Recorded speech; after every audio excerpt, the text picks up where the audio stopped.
தேவனுடைய அழைப்பை பெற்றும் மௌனமாக இருக்கிறீர்களா? இது உங்களுக்குதான். தாவீதை அழைத்தேன், அவன் என்னை துதித்தான். ஆபிரகாமை அழைத்தேன், அவன் என்னை விசுவாசித்தான். மோசேயை அழைத்தேன், அவன் என் ஜனத்தை நடத்தினான். உன்னை அழைத்தேன், நீ ஏனோ வர மறுக்கிறாய். பிறருக்கு ஆறுதல் சொல்ல அழைக்கப்பட்டு நீ உனக்கு ஆறுதல் சொல்ல யாரை தேடுகிறாய்? தாவீதை பார் என்றேன், எதற்கு? அவனை போல் துதிக்க.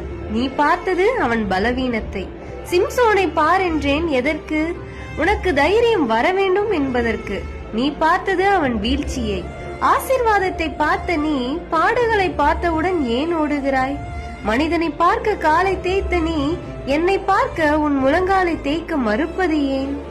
கொம்பின் அபிஷேகம் கோலியாத்தை வீழ்த்தும் என்றால் அக்கினி அபிஷேகம் உலகத்தை அசைக்கும். உன் விசுவாசம் எங்கே? உன் விசுவாச வார்த்தை எங்கே?